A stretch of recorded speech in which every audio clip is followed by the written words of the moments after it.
My name is Benton Stokes. I'm a former fundamentalist, post-evangelical worship leader, and songwriter. I enjoy wry Manhattans, roller coasters, and road trips, just not all at the same time. I'm Elane O'Rourke, and I'm a teacher, an author, and a spiritual coach. I was a philosophy professor and a liberal pastor in a couple of former lives, and these days, I love aha moments and not-so-dry martinis. We have conversations about life and God with a queer perspective, over cocktails, like you. This is Cocktail Theology. Yeah, I don't remember a time that we ever had a cocktail on the podcast that we drank out of flutes. Really? Yeah. I mean, I feel like surely we've had sparkling cocktails, like with Prosecco or something before, but... Maybe we've had them in Collins glasses. I mean, I'm not much of a sparkling I'm a sparkling wine person. I love sparkling wine. Yeah. But, I'm not a sparkling cocktail person very much, other than like a French 75. So what do we have here? This is called an Americano, or at least a riff on one. Okay. And of course, when I think of Americanos, I think of espresso and water. Of course. But this is fairly equal parts sparkling wine. In this case, we had some Brut that was already chilled. And it has Aperol.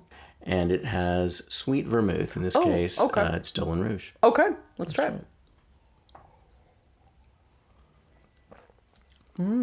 Okay, that's tasty. It's very tasty. I love an Aperol Spritz, and I expected it to taste more like an Aperol Spritz than it does. But it's nice. Yeah, I'm not a huge fan of the Aperol Spritz because it doesn't have a lot going for it for me, but this has a lot more depth. It's got the Manhattan-y depth. The vermouth definitely adds a lot. I like this. It's good. It's a pretty color. Okay, and that was cheap champagne. Yeah, which I really appreciate. Heck yeah, very good.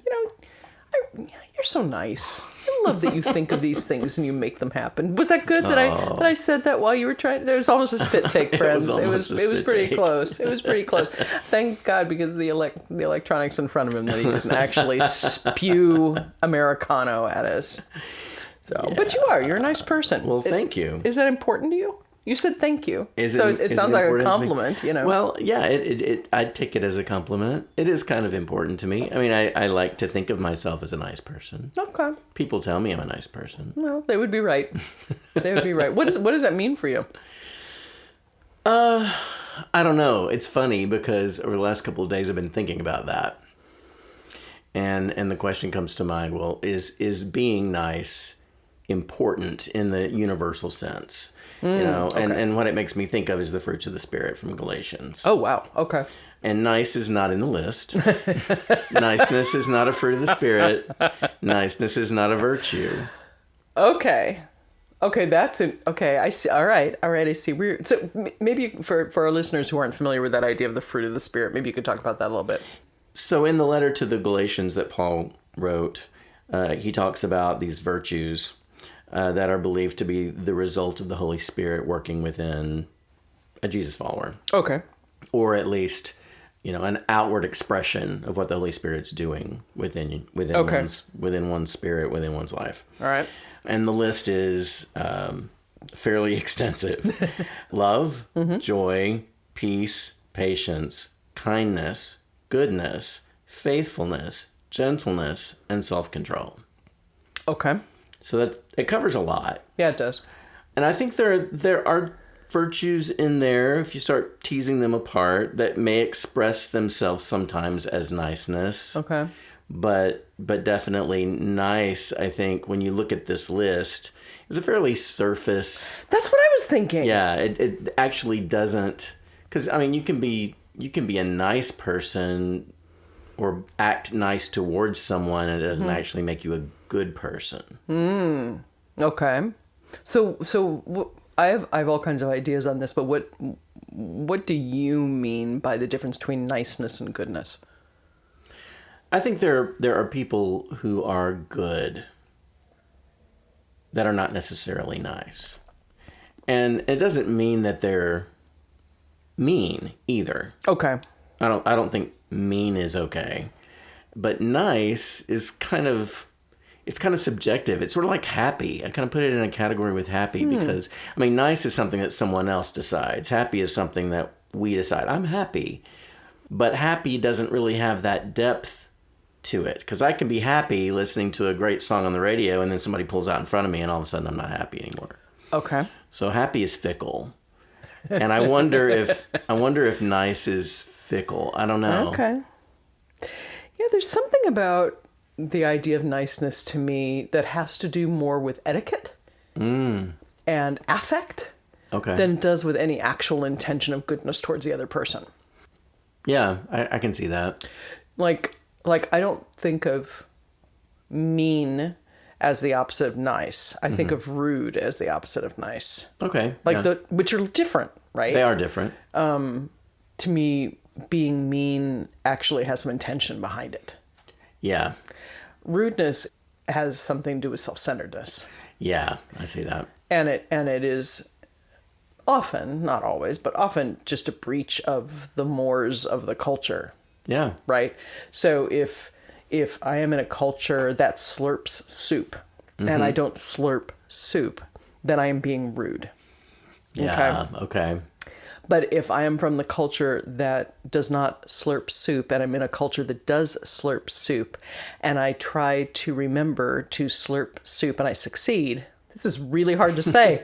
I should think these things through before I start speaking. Then I am trying to be nice to my hosts. I'm trying to be a good guest. I'm trying to, right? There's something about that. There's something about niceness that is about affect and activity rather than about any quality of human being, I think. I get that. You know, I grew up in the South where there's, or at least there used to be, a certain premium placed on good manners and good behavior. Well, that's what they say, yes. Yeah. And so, you know, if you're being nice, you're saying please and thank you, you're opening the door for someone, you're, you know, allowing someone to step in front of you in line, or you're picking up something heavy for someone to help them carry it to their car, or those are ways that Southerners can be nice, or anybody, but those are ways that Southerners think of as being nice. And, you know, that doesn't necessarily reflect what's going on in someone's soul. Right. However, I do think that some of these fruits of the Spirit sometimes can express themselves in ways that can be interpreted as he's being nice. Of course. You know, if you're kind, that means you're compassionate and considerate, and you think of others perhaps before yourself. And so if you're that person that does those things, or if you're kind, then that could be interpreted as nice. He's being nice. Okay, here's a thought. So your example of the South is a good one. And I'm going to play with it a little bit, and I'm going to make fun of where you're from for just a second, but I don't mean it deeply. When I was a kid, my mom used to say that people in the South were always nice. She said it in that way. She wasn't as good at saying it that way as I am, but that's what she was saying. And what she said was, you know, people will always invite you to their home, invite you to come over, but they'll never tell you when or tell you where. Right. You really need to come over and visit us. There's no when, there's no where. So you couldn't go there if you wanted to, right? There's something in the superficiality of that that I think has to do with niceness. Sure. As opposed to actual hospitality, for example. And plenty of people are hospitable, don't get me wrong. But that distinction is important, I think. Yeah. I'm also thinking that kindness, it's a good example. Kindness often isn't nice. Like there's I think it's Brene Brown who says that something like clarity is kindness. Like being clear is being kind. Right. Okay. So, for example, if I am asked out on a date and I demur without actually saying no in order to be nice. Yeah. I'm not being kind because I've just left that person in the position of not knowing or thinking that I have intention, or I mean, I know that I have made the mistake of being unclear in order to be nice, which was harder on the other person than if I had just said, I'm not interested, or no thank you, or, you know, any of the things, right? Yeah. So there's something about that niceness that really has to do, I think, with trying to maintain equanimity or some kind of smoothness in the world, trying to make sure feathers aren't ruffled. Sure. Which really has nothing to do with actual relationship, necessarily. That's true. I think a lot of people, and I'm guilty of this, will do things or say things or not do things or not say things because we like to be liked. Mm-hmm. We like to feel accepted, and we don't like to ruffle feathers, make waves. Right. And so we might do it in the name of being nice, but really, in that way, being nice is sometimes even unkind. Mm-hmm. Exactly. Yeah, I hear you. Exactly. Or just simply conflict avoidant. Right. Right. I think you can be kind, direct, and gentle. Yeah. As opposed to being kind, direct, and brutal, right? Yeah. Like, I wonder if niceness at its best is more of, again, that affect. It's like, how are you delivering something? Yeah. And then the something you're delivering also has to come out of a motivation of kindness, a motivation of love, a motivation of... Right. So niceness is sort of the rosettes on the cake, right? Yeah. Rather than being either the cake or the icing. It's the decoration, it's the flourish, it's the thing that makes it more appetizing or pleasurable, maybe. Right. I like that you mentioned gentleness, because gentleness is like humility. It's like approaching things with a humble spirit, approaching things gently, and not being, maybe as direct as you could be, or as just brutally honest. You know that phrase, brutally honest? Yeah, exactly. I mean, you can be honest without being brutal. Absolutely. I think gentleness also, when it's not just being, what was that old language? Milquetoast? Right. When it's not that, it's like you're a gentle person. My experience of your gentleness has more to do with an approach to life and an approach to other human beings than it does to necessarily being nice. Oh, I hope right? so. Yeah. Now, does it contribute to people's perception that you are nice? Absolutely. Yeah. But, for example, staying on this for a minute, if we can stay talking about you, because I'm not that nice. So it's easier to look at you as an example. My suspicion is, because I haven't been on the other side of this very much, but my suspicion is, even if you are knowingly ruffling feathers and saying something direct and difficult, gentleness is still part of that. That's a deeper thing. It is more like a fruit of the spirit than it is that superficial making sure you've hit the etiquette correctly and the doing it with a smile on your face. Like there's a smile on the face of niceness. That's true. That may not be right. Yeah. Right? Like, I think there are people who will say to somebody who's grieving, oh, it's all going to be fine. And they're trying to be nice, right? Or there's a breakup. Oh, you know what? She'll come back.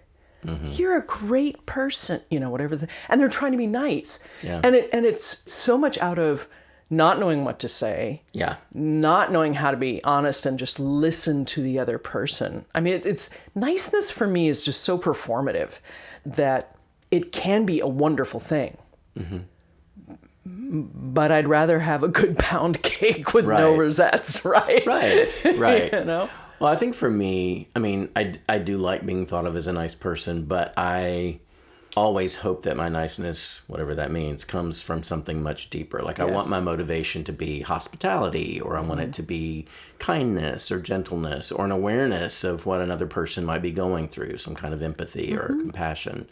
I think that's where I hope that my niceness comes from, because I think being nice for the sake of being nice, I mean, I've growing up in the South, I've known those people. Yeah. That, they're gossips at the church and they're nice to your face and they say stuff behind your back and, they make you part of the prayer chain. Well, that's only an excuse to talk about you. Right. Anyway, it's just, and these people can be nice. Right. But they're not actually, it's not coming from a place that's real.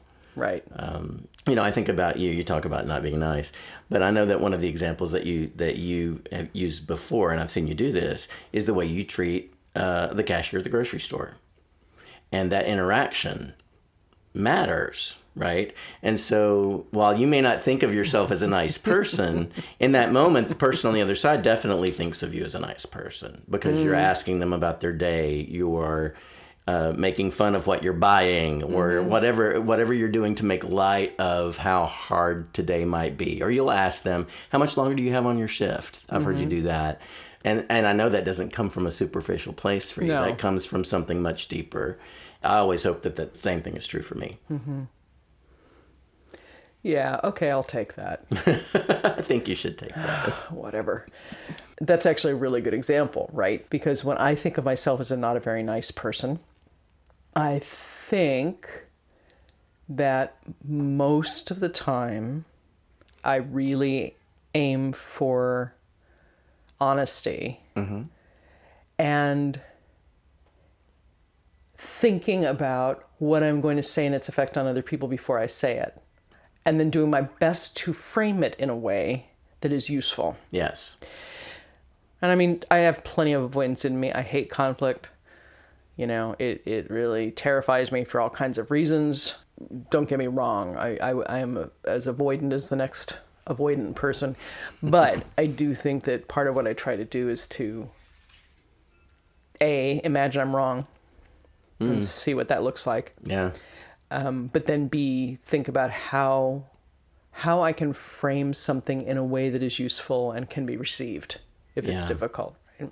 Yeah. Which leans to me more toward kindness than it does towards niceness. Oh, definitely. You know, like I'm never going to say to somebody, you should come visit us without making that happen. Right. Right? It's never going to be a throwaway line. I don't have very many throwaway lines, right? And I think there's something about that niceness that feels like there's a lot of throwaway conversation or throwaway activity. Yeah. Right? Right. I get that. It's like if you're thinking about a tray of sandwiches, got it? With me on a tray of sandwiches, particularly small sandwiches. Think funeral. Okay? Or wedding. Tray of, more like like Easter. There's a tray of small sandwiches. You cut off the crusts. People say that's nice. It's nice to cut off the crust. It's nicely presented. It's nicely, right? Like that language of nice often has presentation involved. Oh, sure. Rather than it being anything about the substance. Yeah. You know, those sandwiches were nicely presented, but they tasted like crap. Right? It's true of most of those sandwiches. but the thing is both of those can be true at the same time. Yeah. Right? Yeah, I don't think... I think politeness is important. I think humility is important. I think kindness is important. I think seeing the other person and aiming to act out of love is important. Yes. And I do believe in basic politeness. I do too. I do. You know, when there's a group of people walking down the street, or even one person walking down the street, and they will take up the entire sidewalk and not think for any of them to move over. So if you're walking that way, you either run into somebody or you like jump into the street to avoid them. Right. Part of that saying, oh, there's somebody else coming this way. Let me step out of the way so they can pass me and my group. That's niceness, as a politeness, that's right? a polite thing to do, right? But it doesn't necessarily have anything to do with the way that person sees humanity. No. Right? It could just be really well trained. That's true. That's true. But there's something about the combination of that. And there's a human being coming this way. Yeah. I should have some respect for the fact that they need space too. They need That's a space whole too. different thing, right? Yeah. Yeah. I think that's what I'm going with. I like that. Think that's okay? Yeah. So niceness is important, is not important? I think niceness... I think behavior that can be interpreted as niceness should come from a deeper well. I would go with that. I like that. And that's what I hope is true for me. If I'm projecting niceness, I hope that really what's happening is I'm being humble, or I'm being gentle, or I'm being kind, or I'm being, Yeah.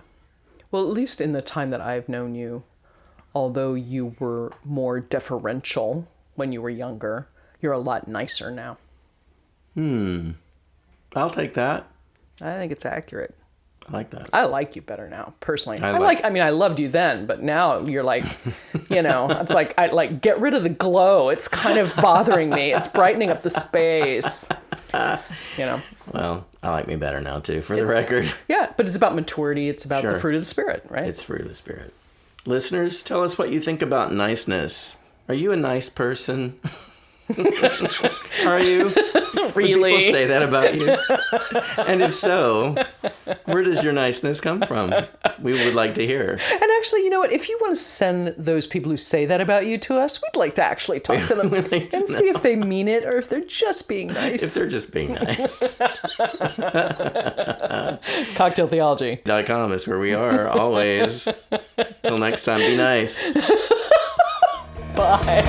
Funny how the view can change, how life just seems to rearrange itself. No matter what it was, I don't know how it goes, but look, moving on feels pretty good. Moving on feels pretty good. If you enjoyed this episode, please give us a like and hit subscribe wherever you're listening right now. We welcome your comments, questions, and ideas for conversations and for cocktails. Please get in touch with us at our website, cocktailtheology.com. Cocktail Theology is a production of SFS. Our theme song is Moving On Feels Pretty Good, recorded by yours truly, Benton Stokes. You can find my music wherever you stream your favorite artists. Join us next Thursday for another new episode.